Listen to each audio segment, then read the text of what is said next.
Na aula de hoje vamos falar sobre o trabalho de um gás e energia interna. Bom, o que é energia interna?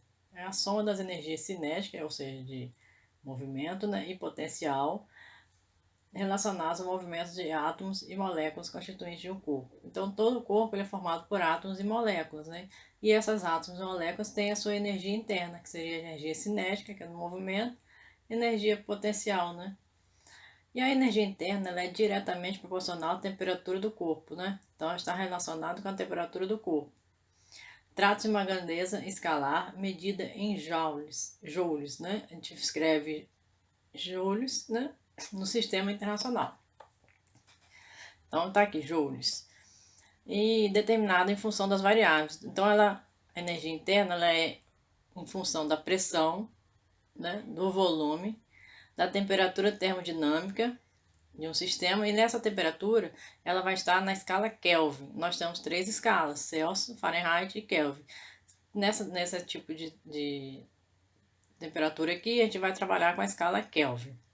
Então, olha só, a gente tem que entender o seguinte: quanto maior for a temperatura de um corpo, maior será a sua energia interna. Portanto, maior será a sua capacidade de realizar o trabalho. Além disso, a energia interna dos gases monoatômicos, por exemplo, é dada exclusivamente pela soma da energia cinética de cada átomo do gás. Quando lidamos com gases moleculares, ou seja, gases diatômicos formados por dois átomos, deve-se levar em conta as interações moleculares, e por isso a energia interna é determinada pela soma da energia cinética das moléculas. Então, veja bem, monoatômicos são aqueles gases formados por um único elemento, né? Um único átomo. E diatômicos são os gases formados por dois átomos, tá? Vamos aqui entender o que é a energia interna dos gases monoatômicos ideais, né?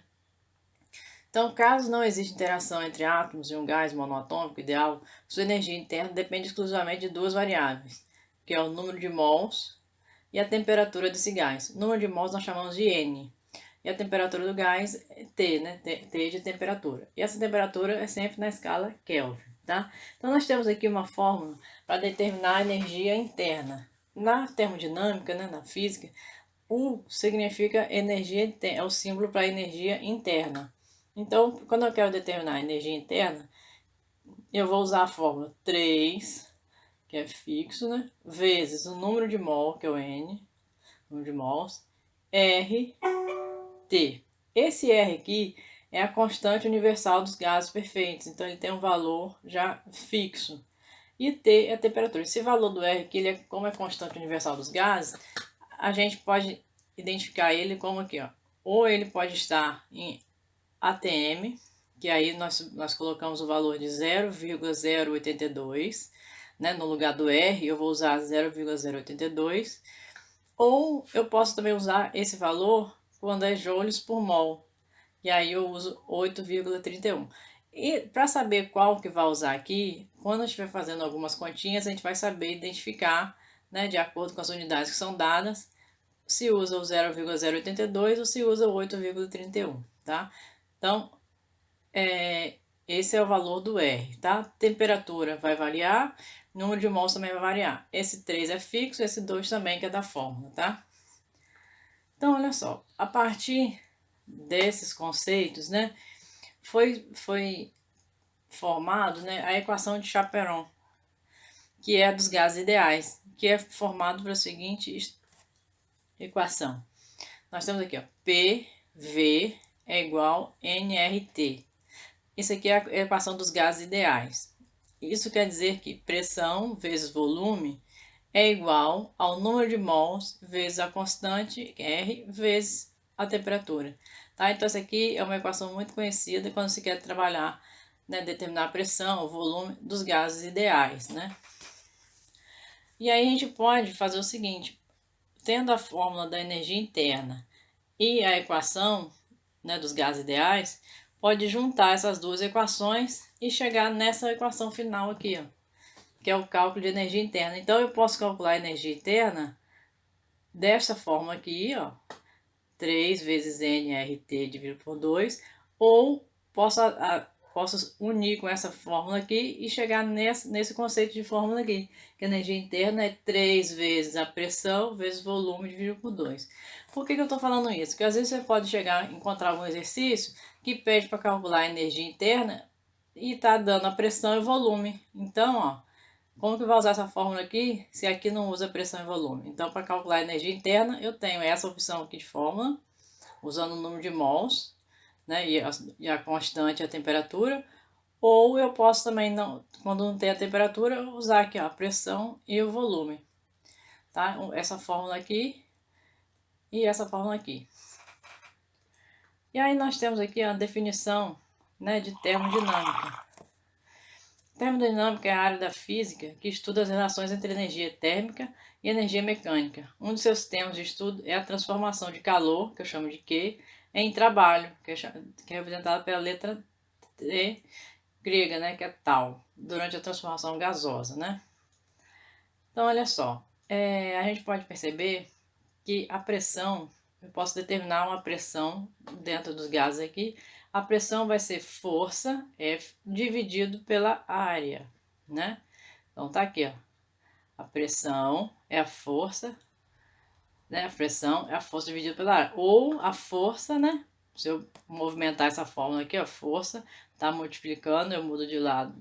Tá dividindo, eu mudo de lado, multiplicando. Então eu posso também reescrever essa fórmula da pressão como força é a pressão vezes a área, né? A área é onde vai ser exercida ali aquela pressão, tá?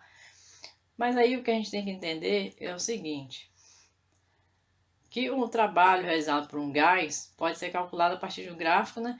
Mas veja bem, ele pode ser, ó, os trabalhos vai estar sempre relacionado, ó, com o volume e a pressão, né?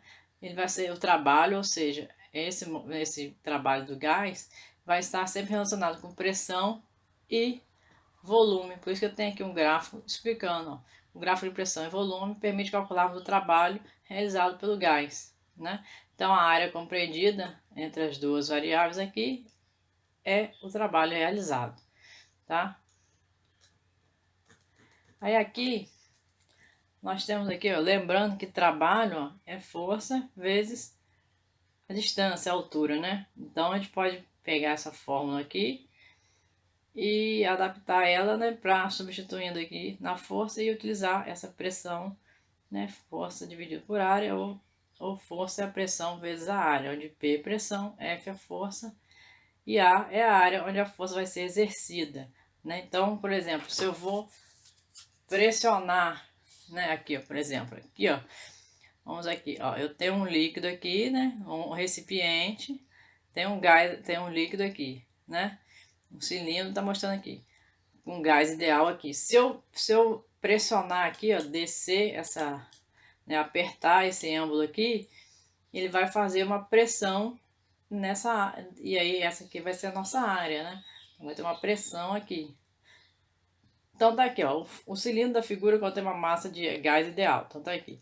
O êmbolo desse cilindro pode mover-se livremente sem atrito, né? Então dá para mover aqui, né, para cima e para baixo sem atrito nenhum. O peso sobre o êmbolo conserva constante a temperatura no interior do cilindro. Então esse peso aqui, ó, é que vai determinar essa pressão ali, né? Então quando esse sistema é submetido a uma temperatura, a um aumento de temperatura, as moléculas do gás recebem energia térmica e começam a movimentar, causando a expansão que desloca o êmbolo para cima. Isso quer dizer que à medida que a gente aquece aqui, ó, quando eu tenho aquecimento, tá aqui, né, o recipiente. À medida que aquece esse material, ele vai aumentar, vai expandir de tamanho. Então, ele vai fazer o quê? Ele vai aumentar e o êmbolo vai subir aqui, ó. Por quê? Porque vai aumentar o espaço aqui. É isso que está dizendo aqui. Então, essa altura aqui vai acabar aumentando também, porque você vai aquecer, as moléculas vão aumentar de tamanho e automaticamente elas vão empurrar esse êmbolo para cima, tá? E aí vai acontecer essa expansão dos gases aqui. Aí aqui, ó, eu trouxe para vocês olharem uma imagem, né, simulando como que é, né, um gás ideal e como seria um gás real, né? Porque eu falei gases ideais, que é a equação de gases ideais. Por quê? Porque a gente considera um gás ideal esse gás que tem as moléculas dele são menores, né? Tamanho pequeno de partículas em relação ao espaço que eles estão, tá vendo? Então tem aqui um espaço e essas moléculas são menores em relação ao espaço. Então essa interação entre uma molécula, aqui eu tenho uma molécula, aqui tem outra molécula, aqui tem outra molécula. Então a interação entre essas moléculas é praticamente nulo, né? Pode dizer que é insignificante. Por quê? Porque estão muito distantes um do outro, então elas não interagem entre si, porque elas são distantes. Então isso a gente considera um gás ideal, porque vai ter um espaço, né? Mantém o mesmo tamanho do espaço, porém as partículas elas quase não interagem entre si. Agora o gás real, né? Aí sim nós temos mais partículas, né?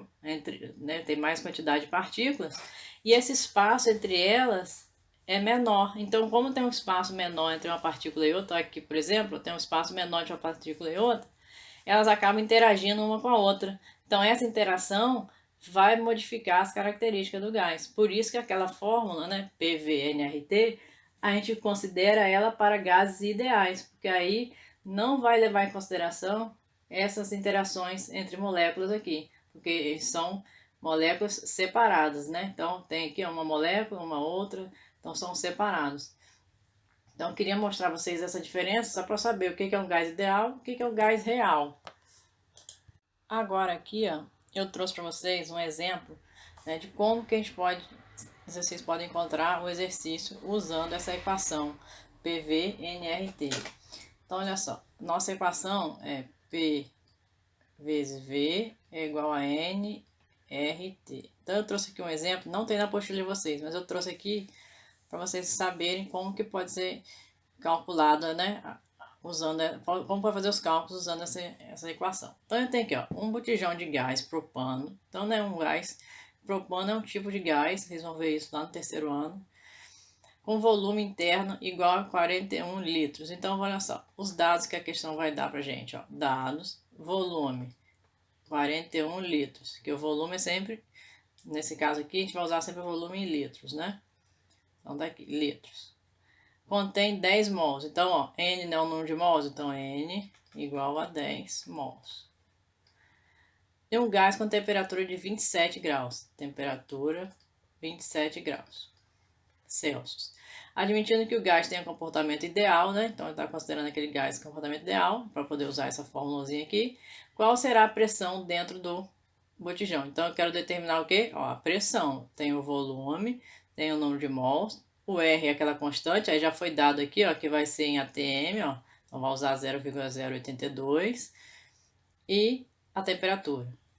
Então, olha só, a única coisa que a gente tem que fazer aqui, antes de substituir direto na fórmula, é observar se a temperatura ela está em Kelvin. Percebe que aqui a temperatura está em Celsius? Então, nós temos que passar para Kelvin.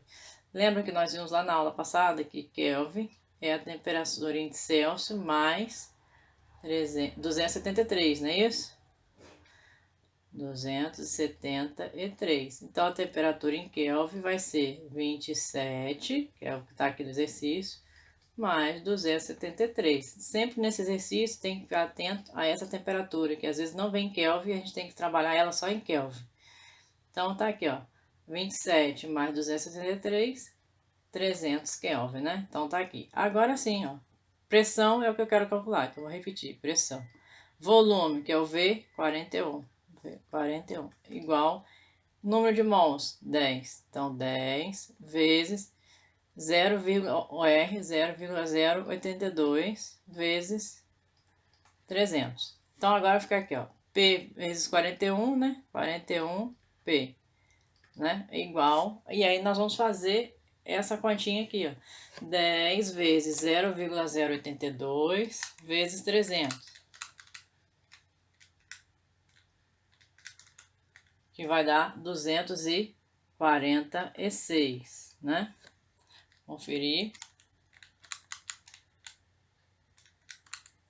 246.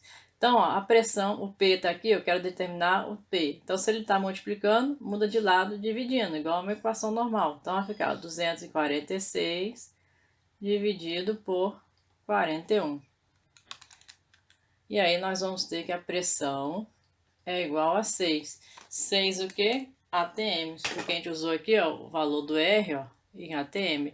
Então, a pressão aqui, ó, 6 ATM.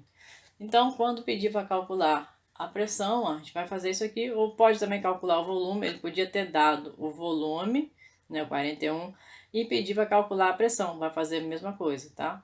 Então, só para vocês verem como que faz a conta usando essa equação aqui que eu expliquei a vocês nessa aula.